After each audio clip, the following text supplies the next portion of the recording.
Welcome to the Bison Brothers Basketball Podcast. My name is Chip Washington, your self-appointed Bison basketball fanatic. What's up, family? It's B Smooth. You know how we do. We talking basketball. We talking Howard. HU, you know. Yeah, and this is E-Wash, with the perpetual basketball Jones. Still in love.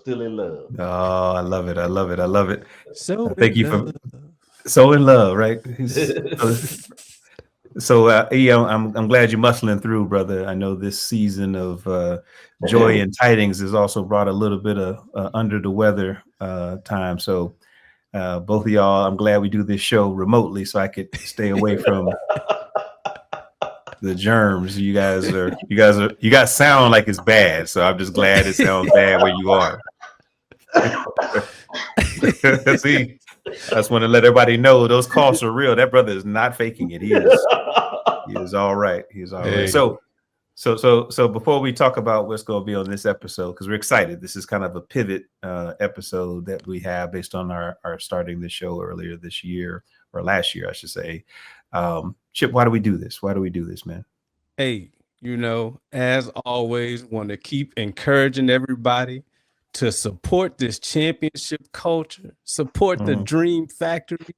You can do that by going to mecasociety.org. That is Howard's name, image, and likeness collective to support all of these players. You can also go to hubison.com, donate directly to the athletic department. As Mecha Society is at the mecasociety.org. You can go there to donate to the NIL and keep going to the games. We want to see people and butts in seats at the games, do all of those things. And of course, remember to subscribe, share, and like the podcast. And you can hear this podcast on YouTube, Apple, and Spotify. So let's get at it. Oh, I love it, man. You get me hyped every time, man. I know that I'm already trying to figure out how to put it on another platform. We may have another one for everybody, just wherever you might listen to podcasts. We're trying to get wherever you all are listening, but I appreciate that, Chip, for reminding people that we're just fans, trying to make sure that people know that we got a pretty good thing going on at Howard in the Burr. And it's exciting to see how many people have joined the Bison Nation as a result of this podcast. We're into our 9th episode, so it's pretty exciting. So today it's a pivot, right? So today we're going to wrap up the last 4 or 5 games that we had for our non-conference schedule that ended up on the New Year's Day. So we'll cover the ladies first. They have 3 games that we want to recap quickly, and then we'll talk about our guys. And I know there's a little bit of hate for Hampton I'm going to bring, so I'll wait for that part of the show. So anybody listening from the Tidewater area, just know it's coming. It's coming. The jokes have been funny, but I got a few for you as well. But we're going to wrap up the non-conference schedule, see what we learned, maybe what we are excited about going into conference play, which starts this weekend. So we're recording on the 3rd, I think, today. So tomorrow, the 4th, is a big day for all of the MEAC schools. We're going to have a bunch of schools on TV and streaming. So we're going to make sure we get into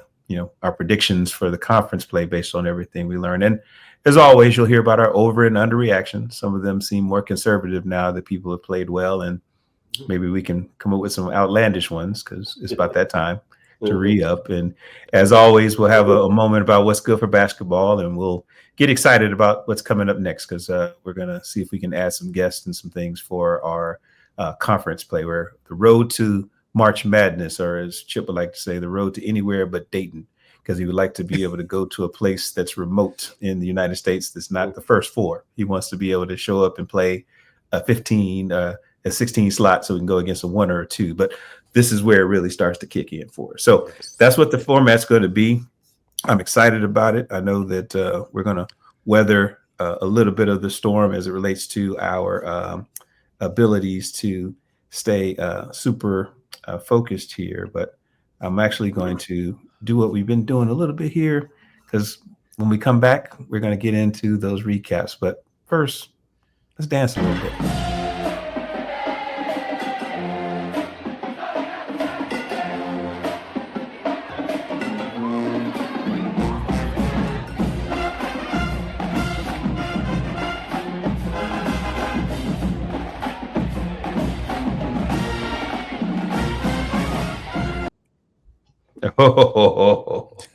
It always gets me. It always gets me, bro.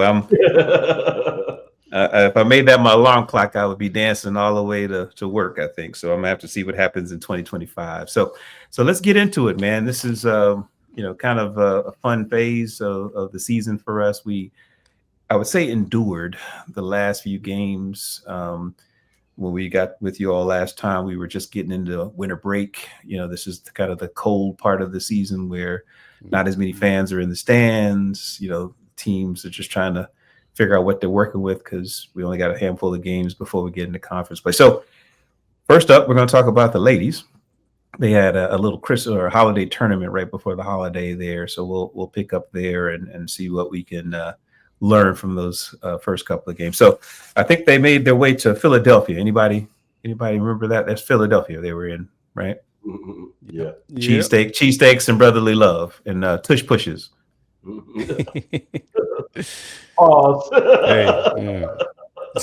It's Philly, man. I'm just saying it's Philly. For all the fans in Philly, that's what you're known for. No doubt. So we got a chance to go see St. Joe's. They hosted a really cool holiday tournament and the Hawk Classic, I think it was. So we got to line up with the host school. So any early feedback? What did you guys see that we could talk about and share with the people? Well, you can put me on rinse and repeat like shampoo because what I saw was I don't know if I want to say horrible shooting, but very, very bad shooting from the outside for our team. Like anything outside of 10 feet, we just could not seem to connect. And of course, when you look at the box scores, it kind of backs it up. People are 1 for 8, 1 for 10, 1 for 3, 0 for 4. I mean, just up and down the roster. We just could not really hit outside shots. And to me, it was the death knell for the St. Joseph's game. So, yeah, E, you were going to say something, man. I didn't mean to cut you off. Well, in the last episode, we talked a little bit about, being a threat, always being a threat. And for a little while, I at least thought I saw Miller kind of, stepping out of what my preconceived notions were about her. It didn't last long, Not short-lived. It was short-lived. Yeah, that's not a shot, but it at least showed me what's possible.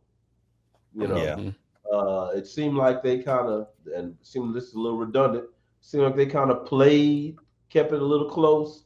And then I forgot the young lady's name on St. Joe's. She went on about 8-0 run by herself or something. And they never looked back, So I just, the other thing that sort of keeps coming up for me is, why they taking so many threes. Seemed like the announcers were really enamored with the point guard, Sanaya King. Yeah. But and she, again, I don't know, it's not quite the middle of the season, I guess, but it seems like even with, whatever we're struggling with, there's enough talent there to kind of mix it up a little bit and create some alternative scoring options that are not so perimeter dependent. Yeah, it's a good point, man. I agree with you that going into the game, especially since we had some up and down play right towards the end of the season, when there's a tournament, it's always nice to see what'll click, right? So to your point, you both are like the shampoo reference since I don't get to use it as often as I used to back in the day. But I heard that when you have hair, it's good to have shampoo. Yeah, the idea is that with the the formula for the team, it was interesting to see what happens when we start falling in love with shooting outside shots. Most of our scoring seemed to be in the paint, and if we kept that going, that's usually where we tend to stay close to the end of games. But as you said, I think there was a couple of young ladies who had some, really amazing performances that kept pushing the score every time we got close. They just kept pushing out a little bit. But, I think that for me, it was interesting because we've only seen a few games so far where we have more than one or two people that are actually right where we need to. So like Sanaya came off a really bad shooting day with Old Dominion, then came in and shot lights out. And Destiny, Hal, our ace shooter, grad student, she had come off a 30-point game and couldn't hit the side of the barn, it seemed like. So it's kind of like, is there a way for us to have the team be able to play in such a way where, we don't have to all be hot at the same time, but you want two or three, wow, especially if you can get somebody down low to score a little bit, take the pressure off of having to shoot so many threes just to stay in the game. Because a lot of those threes are just so we could stay within striking distance, right? Mm-hmm. Mm-hmm. Yeah. But it was good though. So St. Joe's, great host. Right.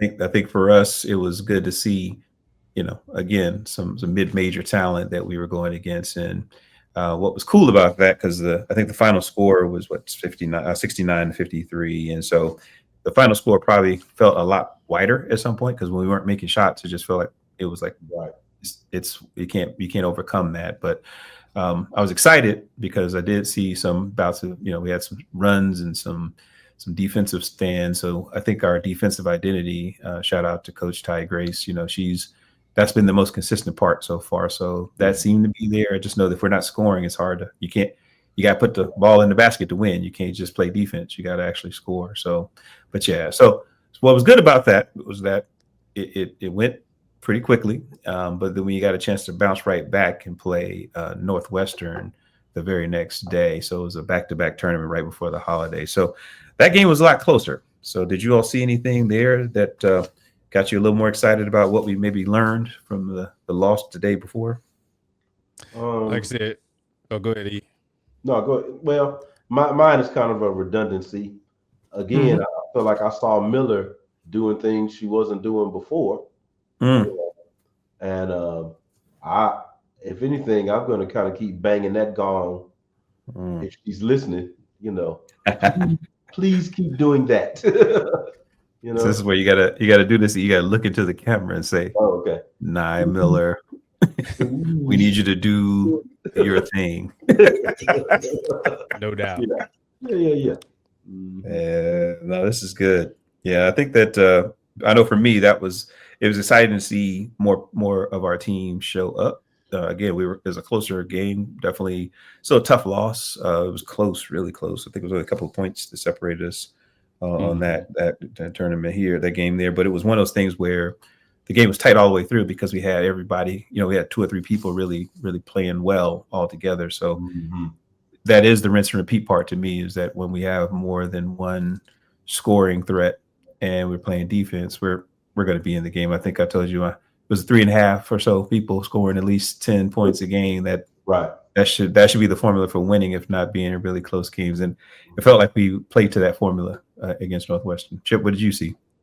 So and this would be, kind of a segue as we get the American recap. So even though the game was close and you guys all made great points, I was still concerned about the lack of perimeter shooting.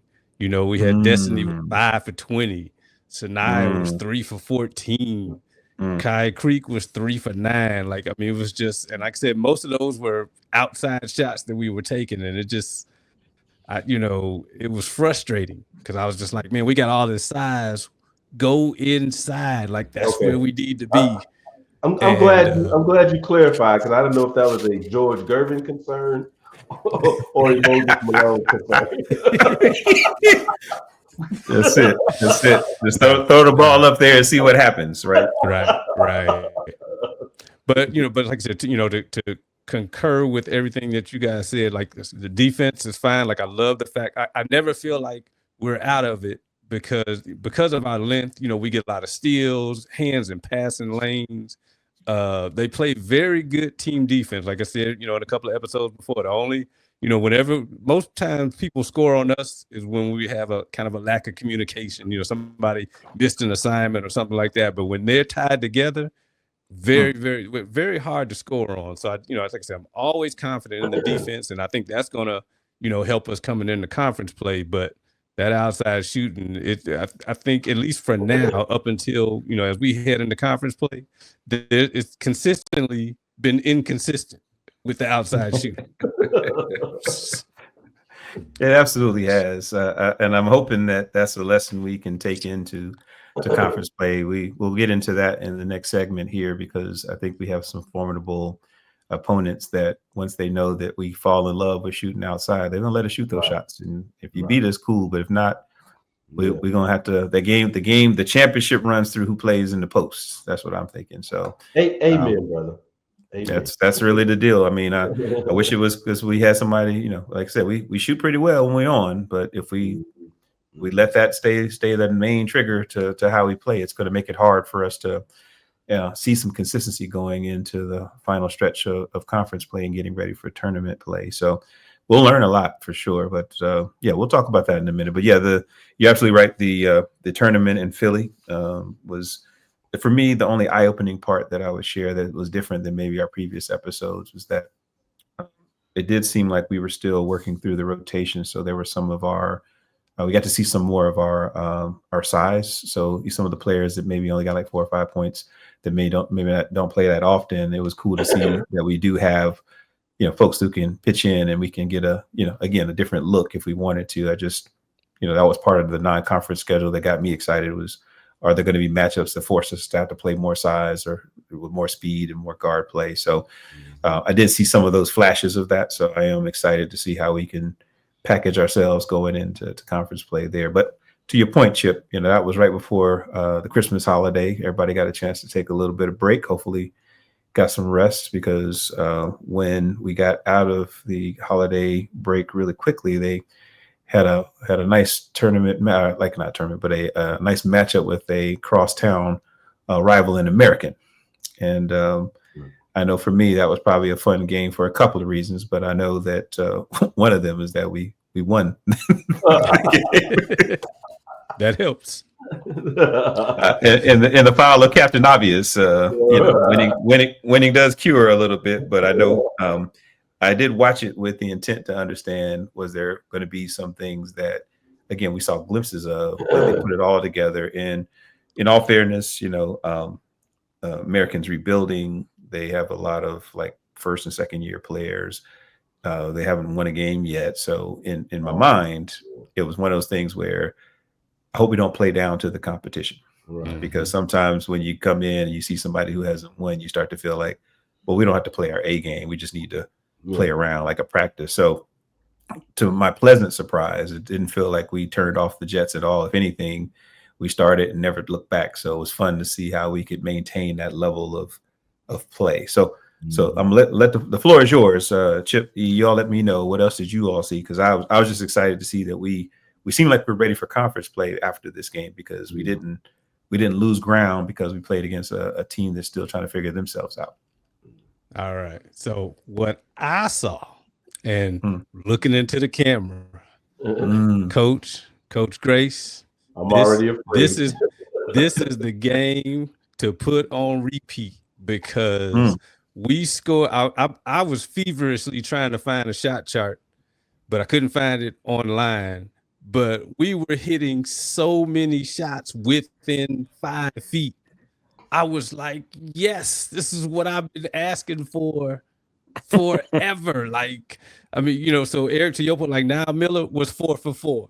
I distinctly remember 3 of those shots were either layups or, something very, very close to the basket. My girl Marissa Steele, 2 for 3. She didn't really shoot a lot. Why? Because she was inside doing her thing. Vanessa Blake, another one, looking into the camera. Blake, I need you to stay inside. You got size. You coming from Radford, like you got the skills. She was 2 for 3 from the inside. this is the way to go. Like if you look at the 3-point percentages, first of all, there weren't a lot of 3-pointers, so that was good. That was good.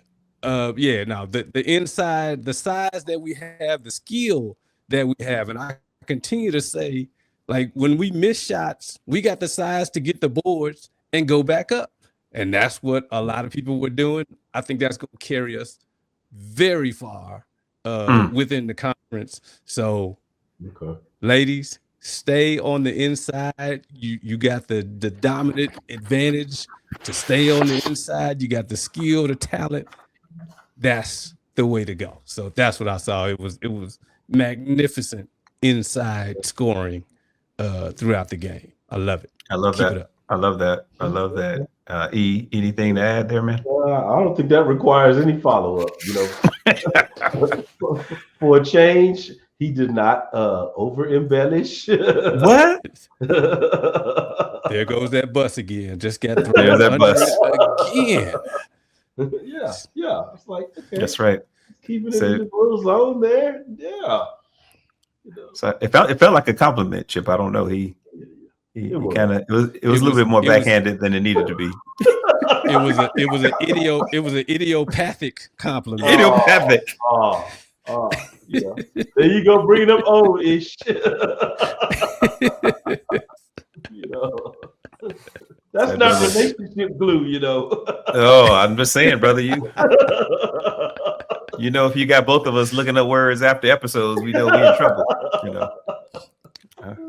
I don't know if I'm offended for having to look the word up or realizing you may have been talking about me this whole time, and I didn't. Did he call me an idiot? Did he call me an idiot? Nah, that's why it's crazy. So here's the deal, because I agree with you, Chip. This the formula, when we stick to it, works. I think it helped to have a team that wasn't shooting well. It had helped to have a team that we weren't chasing down, because I do know that the beauty of the 3-point shot is that if you're down by double digits, this could give you a chance to get back within play. And what I appreciated was, again, along with the inside shooting and the kind of playing the size advantage that we had, we still took shots, but we weren't taking shots because we had to. We were taking shots because they were there. And so, watching it's probably one of the few games I was able to watch from beginning to end real time. So I watched it, the whole time. I was looking for the drop off, and I was pleasantly surprised that I never saw it. And that was really cool to see that, everybody was able to stay focused on the task at hand. So I think that I would definitely look for us to repeat some of that as we get into conference play. I think it's a little different with the fact that we're going to be going against some folks who probably have some similar things they want to do. So if the game goes inside, I think there's some teams we're going to have to shoot from outside just to shake it up a little bit, because there's some size, in the conference this year that I'm really excited to see how we go against. But yeah, the American game was a really good way to end in the non-conference schedule with the ladies, because that was really cool to see that we put it all together right before we start conference play. It's pretty awesome. But to piggyback on what you said though, B, the winning formula is still inside first. Absolutely. Yeah. Absolutely. And to your point, I think that's where we're going to see probably another layer of Sanaya King, our perpetual Rookie of the Week honors gatherer. She's showing that, as the team grows and she gets used to the team, I think that you're going to see the assists and all that stuff go up, because she'll be able to get the ball down low. We'll start to see her put in work because she can score, you gotta pick your poison. Right. You can get with this, or you can get with that. The choice is yours. You know what I'm saying? So I'm excited. So the ladies, like I said, I don't know. I couldn't remember, Chip, if they met any of your over-unders for the conference schedule. I think they may have lost just a few more than you had planned for. But overall, I think they did pretty well as far as preparing for the season. Yeah, no, like I said, I see the formula for them to succeed. We saw it in, a smattering of games in the non-conference, but I'm very encouraged about their conference predictions and what they can do this season. So Mm-hmm. And look, and I forgot to unveil Zaniyah Thomas's new nickname. Right? I was vamping a little bit for that. I knew you were going to bring that to the episode. Because she was 5 for 5 on the inside, and actually she kind of messed up my nickname a little bit as I was watching this game. But when I saw her in the Northwestern game, and the St. Joseph's game, and really a lot of games before that, I was like, well, why is she always frowning every time? She gets the ball, she just always looks like she's just moving slow and in pain. So I said, hey, I can't call her the old woman at the Y, but I'm gonna call her. I'm gonna call her Z Pain. So she's Z Pain. It's like when every time you see her, she's just moving. She's like, oh, I'm getting to the paint. I'm like, why does she look like? So Anwar Gill, he's the Y. He's the old man. He's the old man at the Y. Z Pain. Oh, it made me laugh, man. That's Z Pain. So now I got songs in my head I can't sing on radio on the episodes here. I gotta get the Walmart version of the songs we might want to play with that, but that's cool. Z Pain, I like that. That's a good name, and I want her to wear that one. So if we start seeing the Z Pain shirts come out, I just know that that's all love. That's all. There we go. That's all. There we go. Remarks by Chip Washington. hey, not endorsed. This is what we do. By the Bison Brothers Basketball Podcast. Right. That's you solely.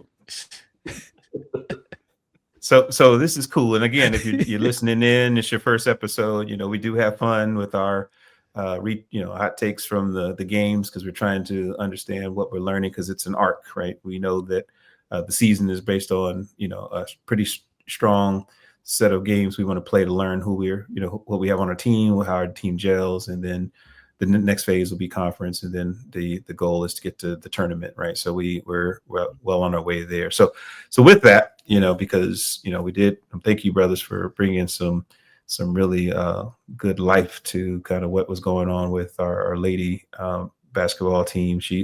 They're ready for conference play. I think that's our big takeaway, and we know that if they can start down low and then work their way back out, we should be really competitive. So I'm really excited about that. So with this, let's shift gears, because we got a couple of games. Our men had a couple of games.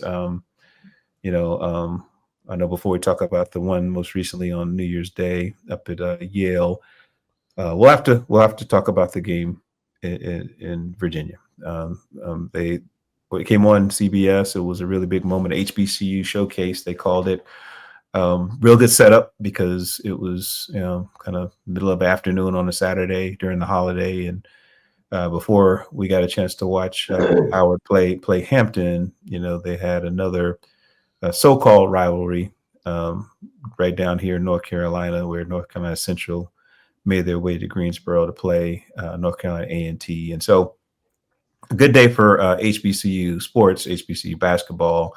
I would say it was great for all the conferences, but I know that both A&T and Hampton have decided to be in other conferences. They're still traditionally or historically Black colleges, but it was good. I think people understood that we needed to see this. So exciting time, not so exciting outcome. Because again, I'm not big on excuses. I actually believe that, that doesn't help you get better. I will say a fact is that we have been playing most of our holiday schedule understaffed, undermanned a little bit, because a lot of our folks in our main rotation have been injured and have been out of the rotation. So on the bright side, we were getting to see a lot of combinations that maybe we wouldn't see this early, because usually those we see this later in the season as attrition normally happens. But again, we did make our way down to Hampton. And shout out to the Institute. I love the institutional pirates that you all are very excitable, especially when you think that you are being truly compared as an HU. I understand. And if this makes you feel better, you're welcome. So as we talk about the game and what happened here, just know that you'll never be Howard. So it's okay. It's okay. It's okay. I just need you all to know from the bottom of my heart, I need you to be the best Hampton you can be. Institute, yes. Normal, university, whatever you want to call yourselves, just be the best Hampton you can be. Fair enough? So let's talk about the game, guys, because I was looking for more than I got, but I think you all probably saw better things than I did. I was a little shocked by the way we started and the way it ended, because it was one of those games that could have gone either way, and it didn't go the way I thought. Well, what I saw, and this might be the rinse and repeat as well, kind of for both Hampton and Yale. And like you said, not to make excuses, but not having Dom Campbell, and I mean, I guess I'll throw Bryce in there as well, even though I think he's going to be out for the season.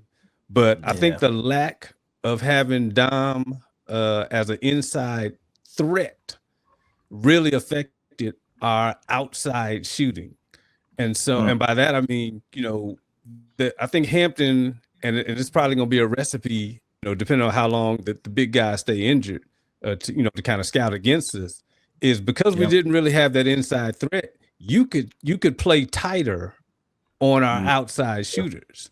Like there were people sticking to Doc and to Joshua like glue, but you can't do that if you got somebody in the post that you have to account for. Because we do a lot of movement. I still like the movement. I like the flow of the offense, but it is it's a drastic difference without having Dom. Because Hema, he doesn't play like at least offensively like a post man.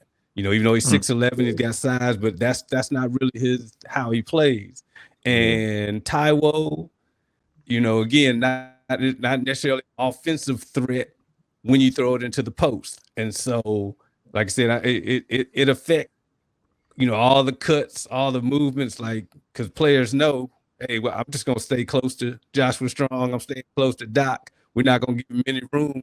And it kind of affects the offense. And I think Blake, even though he's a great post presence, he's really about the only post presence we have consistently. And I like the fact that he can put fouls on people. I think we're going to have to kind of go forward with that as we move on. But that lack of a post threat, I think, is really affecting the flow of our offense, the outside shooting, which is the fellas just can't get free like they normally do. So, and really to kind of piggyback on that, I found myself saying a couple of times, when they were, because they don't really seem like they're setting screens as much as running a weave, And I thought to myself, well, why are they doing that? I was like, oh, they don't really have people that can set picks, with all those guys being out, and that can then roll to the basket.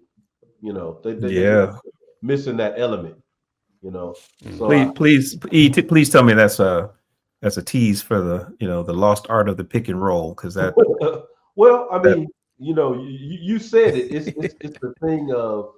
Well, I'll save a little bit of it for later, but sure. You're starting to hear people kind of bemoan or make excuses for, talk about the NBA now. Oh, the ratings are down and this and that, and blah, blah, blah.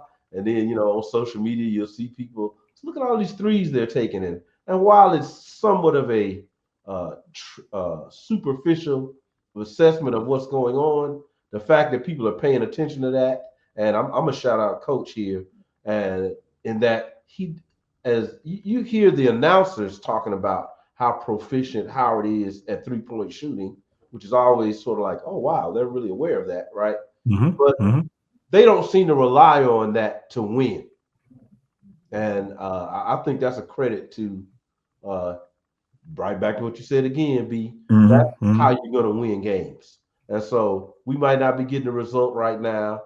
And I think I mentioned before, I've been accused by some of the football parents, of a shout out Arabian Mountain, of being everybody gets a trophy guy. but that's really not what it's about. It's about at least trying to be on this show positive and encouraging, as opposed to always denigrating and that type of thing. So we try to have positive energy up in here. Go ahead, Chip. I will say this, from a kind of a tough love standpoint. And again, like I said, I saw it in both games. Defensively, the effort has to step up. I think, because we're lacking that kind of back court or that front court size, we really need our back court to try to stay in front of guys to kind of help prevent fouls on some of the, rim protectors in the back. Like, I'm just, looking in the camera like Doc, Joshua, even Blake, you got to stay in front of the people that you're guarding. Like, it's essential for our defense. Of course, it's not gonna happen every time. You got shifty and crafty guards, but we gotta step it up in terms of that backcourt defense to kind of help disrupt the opponent's offensive flow and system. So, no, I agree. I think that just the brass tacks. We lost 83-67. It's been a back and forth type of relationship. This time around, there were a couple of things that were odd that we have to just go ahead and call out. I think the record 3-point shooting by Hampton was something that we don't account for. I think our game plan actually accounted for them being poor 3-point shooters as they had been all season. And when they realized we were going to let them take shots, we let them get in the rhythm a little too fast. I think they made more attempts than we actually attempted. So that's one thing, right? The other note that, to your point, Chip, is that from a defensive intensity standpoint, I think it came out as they were able to generate a lot more offense from their bench than their starters. And so they had energy coming off the bench. Almost reminds me of how Coach Blakeney used to bring the 5 off the bench every time just to keep the energy high. It felt like every time there was a lull in the energy defensively from Hampton, they had another body they could put out there that could jump in the middle and, to your point, smother the 3-point line. So they knew we had to try to win inside. And so while the highlight continues to be Blake Harper, he's playing at a all-star caliber level, and I think his weekly honors as the freshman of the week is probably the most underrated overestimation or overreaction that we had at the beginning of the season. He'll probably be there until the season ends, but I think because he's had to step into more of a scoring role, I am interested to see how does that manifest in conference play, because now, to your point, if many of our folks, we would have been having him kind of complement or out, how does he continue? He shows up, and how do we get anybody else to kind of make sure they can show up with him? I think it's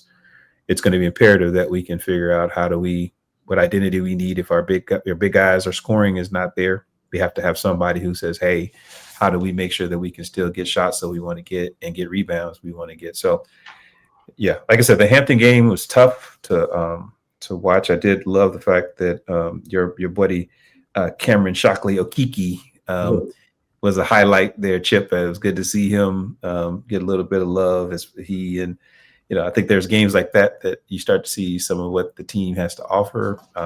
It's also the frustrating part for me. So this is not tough love. This is just frustration as a fan. Is I can see the potential in every game, and I think I go in thinking, just like you said it a few episodes ago, we don't turn on the TV wondering if we're going to compete. Sometimes we're like, oh yeah, we're in the game because we should be. And it's just that because I'm seeing some people in rotation that I wasn't assuming I would see this early. It's always surprising to see will they still be on the rotation when we start to tighten things up for conference play, right? Yeah, this is good. So enough about Hampton. The Pirates. shout out to all my folks. Let me apologize to you, B, because my cousin was giving me the business. I guess she shall remain nameless because I told her, hey, we got you on the front end. We got to go double dip and Well, the good news is this: you have to explain yourself at the next family reunion. I do not. If I'm fortunate enough to be invited to the Washington family reunion, I'll own up. Well, they coming. Well, she's by herself, so come talk to me. Come talk to me. I'm just saying. The thing is, though, is that even though conference play is starting, we get to see Hampton again. They're going to come to DC. Okay. They're coming to DC.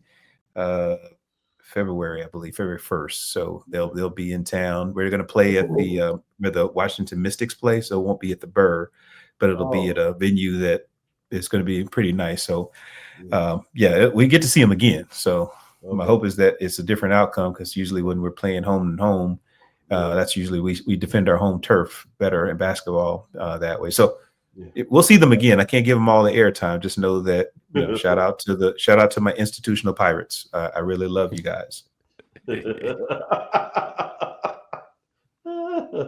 I'm just saying that if you want a rivalry, we can bring you one. But until then, just enjoy the fact that we give you something to, you're compared to HU. So good job. No doubt. Good job. No Be the best Hampton you can be.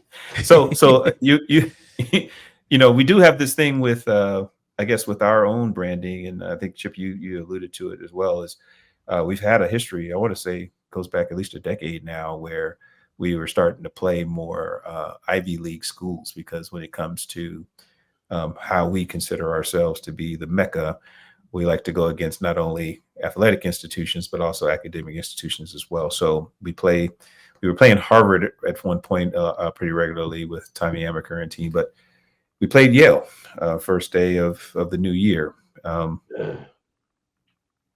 That was another rough one. No excuses. But there was a team that knew, they watched all the film, and they actually, I think, Chip, they knew we didn't have some folks down low, so they could run a program from the opening tip. It was like, don't look back. We're gonna go, and everybody's getting ready for conference play, so that was a tune-up for them, just like it was for us. So, anything you all learned in that that matchup that we want to bring to the fans today? Well, not really. I'll be honest with you.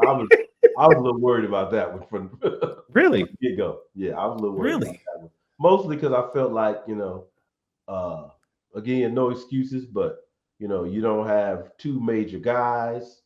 They're playing the not back-to-backs, but the equivalent of some games close together, and you're missing a bunch of people, and now you're sort of trying to come up with a little different offense. I was like, ooh, this could be a rough one, and it's on the road, so yeah. I was a little worried. I'm not gonna lie, and unfortunately, some of that came true.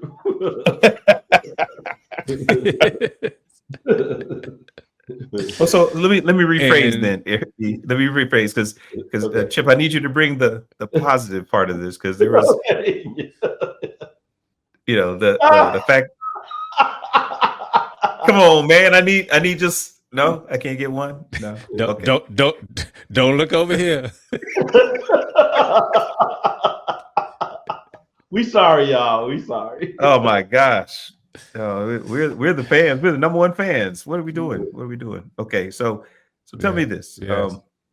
You tell me what you have. I'm gonna see if I can round us out with at least something positive from the shellacking that we took. 93 to 65. They didn't put up 100 on us. They could have, but they didn't. So respect to Yale and their coach realizing it wasn't worth putting 100 up on us. We don't need to be in the news for that. That was a win for the culture.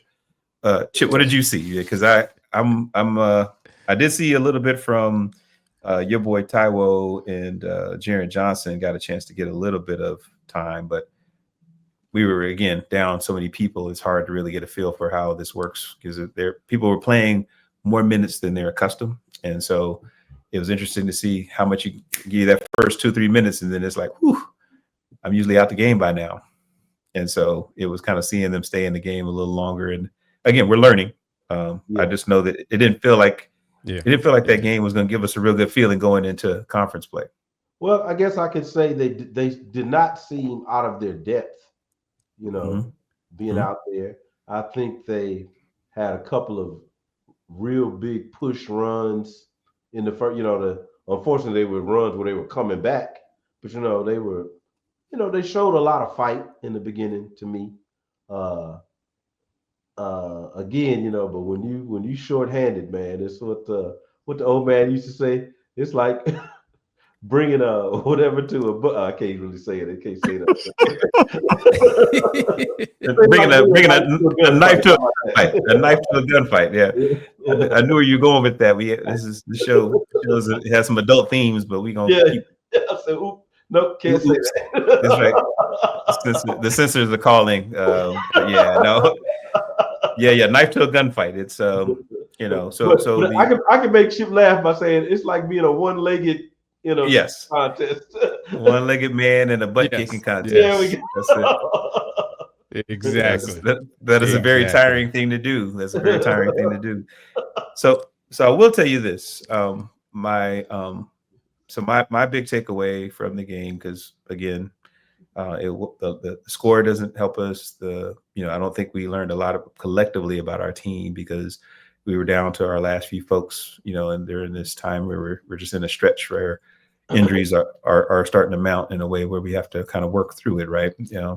Some of our Bison Nation fans, just the former players, they say next man up, but when you run out of people, what's next, right? So I did like the fact that the leadership I saw from Dockery, Marcus and Blake continue to play at a really high clip. I said, if we get two people that say, hey, let's make it happen. Again, going to conference play, we're going to have some opportunities because I don't think we need all 5 or 6 people on the floor to be, balling out all the time. But we do need 2 or 3 that are like, you're going to have to stop us, right? And if you can get us going, we could probably make it happen. So I did see glimpses sometimes in the last couple of games. Again, there's the only consistent kind of output we were seeing was from Blake, right? Where I'm just trying to figure out who's going to just say, hey, I'm here too, right? So can you close this out, my brother? Hey, as always, first of all, great show, guys. I like what we're doing here for the fans. Just continue to support this podcast. Continue to share, like, subscribe to podcasts. Continue to donate to the athletic programs through hubison.com. Donate through the MEAC the Name, Image, and Likeness Collective. We're going to continue building and supporting this championship culture, this dream factory. The Bison Brothers Basketball Podcast continuing to be the #1 home for all Bison basketball fans. So continue to go out to the games, continue to cheer everyone through conference play as we head into the conference tournament, and we just gonna get it. And you know how we close this out. HU. You know.